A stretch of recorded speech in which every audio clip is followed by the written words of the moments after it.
And but mine's fresh out of the gate. I'm talking about 16 years of marriage, 17 years. I'm talking about everything's good. Yeah, we have our issues, but we're working through it. And then I'm talking about boom, she leaves. July 19th, gone. I didn't see them till almost 40 days later. And I'm telling you, that 40 days, I saw an immediate change. Not physically, because they still look the same physically. It was only 40 days. But you could tell they got bit by the viper.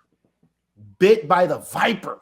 And they had so many people telling them lies about their father. That's all they had. Everybody that we were once all friends with, they say that no one trusts me. He walked away from God. He has CTE.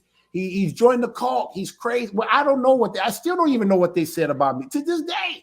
To this day. All right. So let me show you a picture, guys. I want to show you how quickly something like this can be how we can be forgotten as men. Okay. You have to understand, when I was a Christian, I was the model Christian father. I'm gonna take you guys through memory lane, okay? I'm gonna take you guys through memory lane, okay? For me, this is what it felt like looking for these pictures to show you guys. Now, I don't know if you can blow it up a little bit so people can kind of see, But when you look at this me, you guys all know I used to play professional football. I played in the NFL for 9 years. This was one of my first sack in this. This was my first game against the 49ers. It was my first sack against the 49ers. I got half a sack, unfortunately, but I played in the NFL. I got drafted in 2000, made a lot of money. At this time this was my first game. It was mid-season because I was on practice squad, but I was already making over 6 figures already at this time. So keep going. This is the first home. This is the duplex where I stayed at. I was renting, I think, for $700 a month. I got 2-bedroom, an office space, really 3 bedrooms, 2 bathrooms, a kitchen, living room. I think it came with a basement too. I think it had a basement. It had to have a basement. That's where the washer and dryer was. And so I'm thinking like, man, I could live like this forever. I was very, very frugal with my money. Very frugal. Keep showing. Okay, this is me showing when I was with my family. This is my ex-wife, Eileen, and my son right here, my eldest son here, Rashid. And I was just showing him my humble beginnings. I said this, and he was the one that when I had my first baby, which is him in the picture, this is where he was. Now, he doesn't remember because he was only there for a year or two. I think he was born in 2002. And so I got my big contract in 2003. So he wasn't there that long. I got my big contract, and then with my big contract, I signed a multi-million-dollar deal. And I bought this because I was big in no debt. I bought this house for $700-something thousand, cash money. Now, I didn't really got cash. I wrote a check, cashier's check, but I paid that in full. I didn't have to write all these signatures and all this, but I paid full cash. Now, if I had to do it all again, I wish I would have gotten a loan, but that's for a different story. Please don't go in debt unless you know what you're doing. But I was still coming from from the mentality. I grew up in the hood and just learning about money. And I just was very conservative, and I just didn't want to be in debt because it seemed like everybody always lost their house because they didn't pay their mortgage. But this was my first house.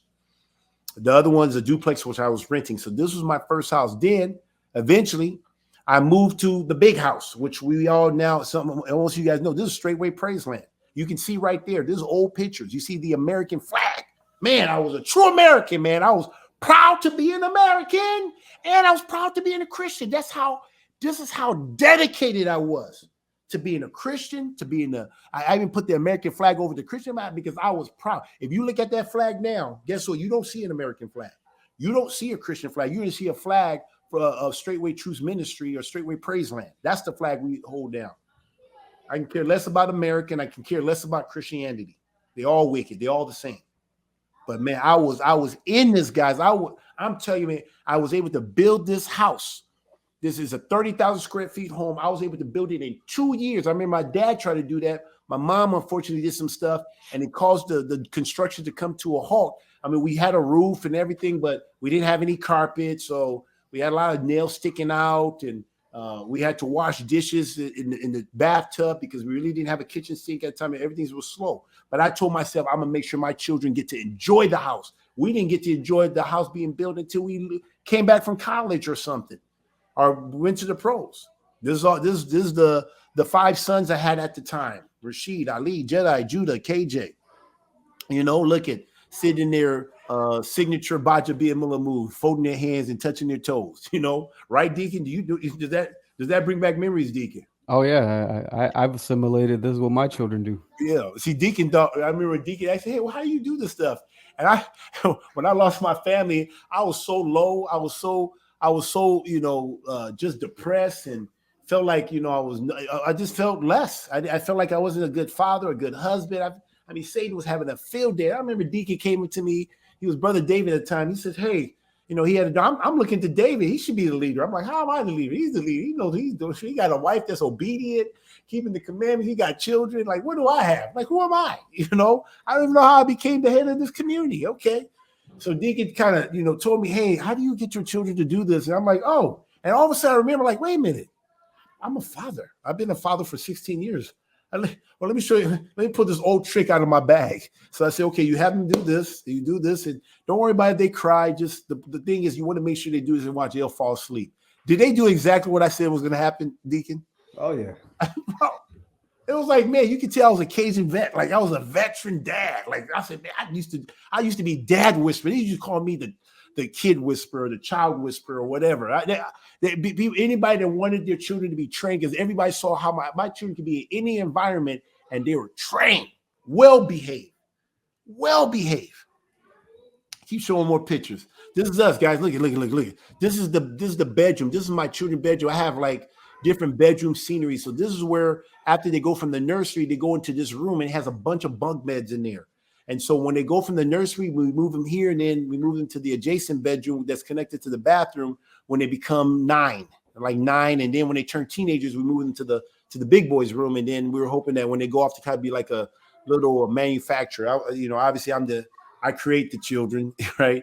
And you use the master bedroom to create the babies and stuff. But anyway, I used to have a theme. I was really big on being fruitful and multiplying. And that hasn't changed. It's still going to happen even better than was in Christianity, especially with polygyny. But anyway, we used to pray every night, people, every night.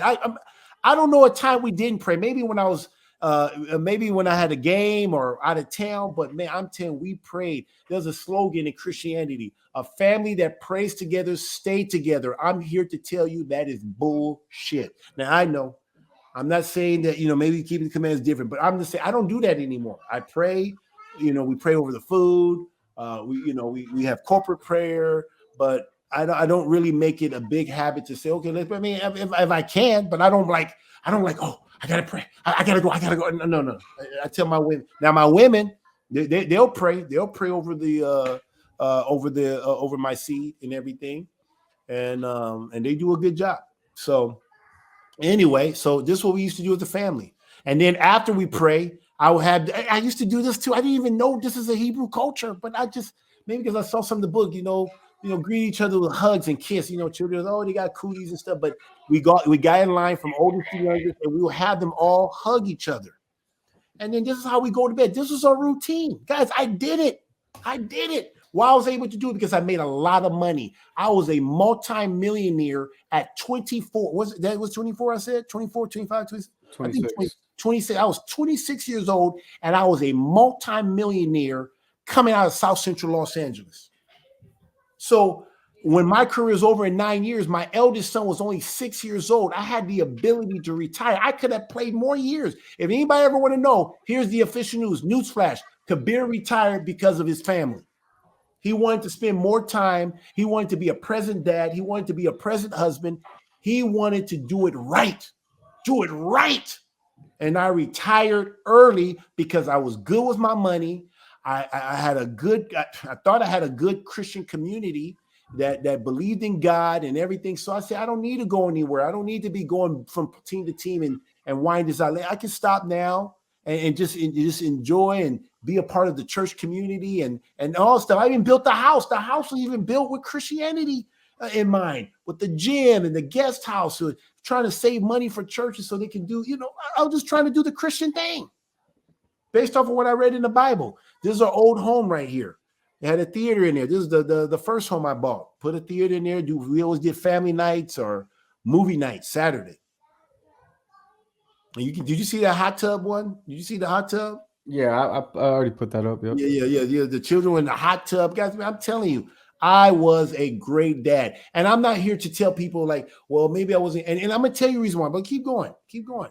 This is my whole high school, playing ball, and I wanted to show them my stomping. I brought them to South Central Los Angeles.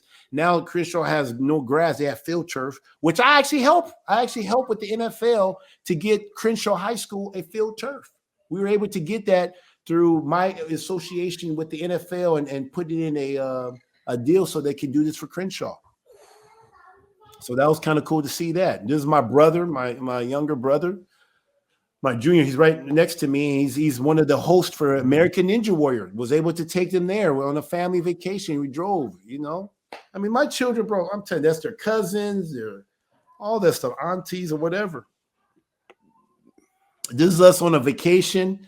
I took my children on vacations all the time. We did road trip. We didn't get on planes. We did road trip. We wanted to, we would, let's say we got to go to California. We wouldn't like say we got to get there in one day. We would just drive for 8 hours or until it get dark, look for the nearest hotel that had some type of breakfast in the morning that was part of the charge.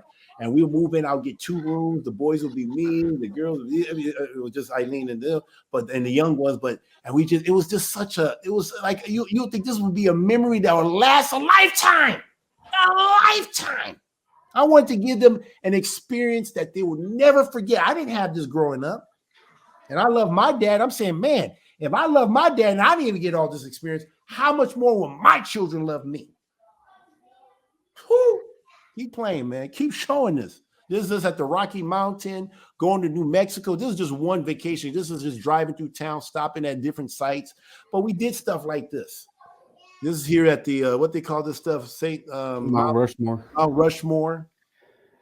All my children, guys. I'm telling you, I was involved.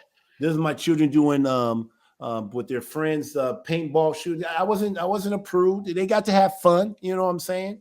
They may not have had a lot of toys and things. Look, I did birthdays. Yep. Guys, remember, please have mercy on me. This is when I was a heathen. Okay, I didn't know I was a Christian. But hey, look at that. We did happy birthday, surprise birthday party for their mom. Man, I tell you, she loves her birthday. She still loves it. She loves to be able to have her day. I cry if I want to. She is the queen. She wants what she wants. Look at this. I spent $40,000. No, let me take that back. Okay, the guy exaggerated there. That was a different $40,000. I spent over $10,000 to bring in this group. It's called the Cantinas. Go look them up. These are a Christian music group, and it wasn't just like sending one artist. You had to just happened to be when she accepted Jesus Christ, and they were at the church at the time, and she said something. I said, I'm surprised. I called the GM or their agent and brought them in. I had to bring in all 5 of them. I had to bring in the agent. They had to get all their equipment. I paid for the plane tickets. I paid for they stayed at the house. That's where I saved money. They're very good musicians, and they're a family. These are all brothers. They're actually all related to each other. There's even twins in there. I think the one in the purple and the one to the far right, they're twin brothers. They seem nice. They live in Tennessee actually, but once again, you saw there was more of a business. Even when I saw how they operate behind the scenes, and when I saw Pastor Dow, man, Pastor's all about the work of the ministry. This is at I got inducted to the Packer Hall of Fame. The children got to meet the likes of Bart Starr, Brett Favre. I mean, some great players and things of that nature. They know them more than they know me because they were young when I retired. So they don't really remember when I played. They don't remember how they got into the big house. They don't remember all the stuff. But we had all this good time, good provider, good husband, good father. I mean, bro. It was the American family. The only thing is I was black. So that's the only difference. This is stuff that I used to do for my children. We try to do Bible. This is what I was trying to do, take them through the whole Bible, teach them why we believe in the Bible, because they weren't doing it in school or doing it at the church. So I said, I need to do this. I'm the father. I need to teach them as they wake up, as they lie down. This is my job. I knew this before. And we were doing this, guess what, on Saturday. Now, I didn't know that you're not supposed to be buying the sale. We used to buy donuts to make it a big deal. I wanted to associate me reading the Bible and and doing Bible study. We did, I think it was 3 or 4 hour Bible study, and there was some exercise in there, was some fun exercise, but it was revolved around the word. And then afterward, they got donuts. And because I remember when I was growing up, my dad bought us donuts on weekends. And so I wanted to kind of associate donuts with teaching the word, the commandments. I mean, bro, I was trying, guys. I was trying. I know. I was trying. But through it all, this is when the eye got a hold of me and allowed me to see the truth. And so, and now he's redeemed the time through the Sabbaths, to keeping the commandments, man, so much more. So why am I showing you all you guys this stuff? Because I have done my research, right? This is what's his name from David Barton and his son. They came to my house. He's a Christian historian, American. Believes in American and Republican, and he came to my house. I remember, guys. I'm telling you, you name anybody in big. This is the governor of Wisconsin at the time, the Governor Scott Walker. You know, I think I endorsed him or endorsed Donald Trump. I don't know what I was doing. I was just open up in prayer, but I met them in the back of the rally. When you were supporting Cruz, everybody's got the Cruz sticker. Cruz there, yeah. So, this is Ted Cruz. This is Franklin Graham. You guys may have heard of Billy Graham. Is it Billy Graham? Yeah, Billy Graham. This is his son, Franklin Graham. Now he's the head of the Graham ministry. I don't know what ministry they got going on. So I'm just showing you all you guys and stuff. Like, this is the governor again. Like, people, I'm telling you, people feared if I ran for office because I had such a good name. I was well respected. I know, you hear Ted Cruz. People, you see, when politician comes into town, right, they want to know who's the most influential people, because we know that they don't know us, but whoever is influential in that town or in that area, we want their endorsement. So might be taking this photo op. It shows, okay. And I remember an old woman came up to me and says, I don't know Ted Cruz, but I know you. And if you like Ted Cruz, then I'm going to vote for him. That's how it works. So when politicians, they all want to know who, and they know, they do their research. Hey, you need to talk to Kabir. He has a huge influence in the Christian community. This is a heavily religious community, and this guy, KGB, he's a football player. You need his endorsement. If you get his endorsement, and guess what? Ted Cruz could have went to any other church. It was Easter. Sorry again, guys. Have mercy. But it was Easter. And he can't pick any church. He chose to pick the church that I go to for this moment. And I'm telling you, people came. That church was filled, was packed. I could have been governor. I'm telling you, I know. People think I'm making it up, but why would these people want to come and see me? Who am I? I'm just a football player. Why would they want to come and chit chat with me? Why? He could have went to, and they had Secret Service and all this stuff around. And they came here. They came. That's the last picture. That's the last picture. So that's going to memory lane. It was tough getting this picture, but what I want to share with you guys, because I've done research on, even before you guys noticed, I did a show maybe 2 or 3 or 4 weeks ago. I don't know how long ago, but I was telling you guys how to hold your preeminence, right? And what I'm here to show you guys is that even though I was the damn near perfect dad, okay, because I had the time, because I made a lot of money at 26. My son wasn't 6 years. He was about 6 years old by the time I retired. So I didn't have to work to make a living. Money was making money at this time. I probably made more money off the field than I did on the field, because I'm a good investor. I do invest in things that in the stock market and things. I just make good investments, and things of that nature. So just know I make good money. So I didn't have to work. I remember one time, the only reason why I even got into the financial business is because I remember my son saw me in my office and he said, "Oh, your daddy just plays on his computer." I'm like, "Oh, daddy doesn't work. He just sits." Oh, no, not play, but sits on his computer. I'm like, "What?" And so I remember saying, like, wow, I just thought about something. I grew up watching my dad work. I want my children to see me going to work, right? And so that's why I ended up getting into the financial business. I even rented an office, even though I have a beautiful office here, but I ended up getting an office somewhere else, just a rinky-dinky office, just so that when I drop my children, I say, "Okay, guys, I'm going to work." Like, it was like I was trying to show them, this is what a man has to do. You got to go to work. You can't sit here. But they don't remember me playing in the NFL because they're too young. They don't remember me going to work. They don't remember me going to training camp. They don't remember the sweat, the bruises, being in the hospital, getting surgery. They don't remember any of this stuff. All they know is they grew up in this nice home and they don't know how it showed up. And mommy wasn't doing a good job. Say, "Guys, all that we have," she would say, "Oh yeah, God did it. God did it. God did it," but won't put me in there.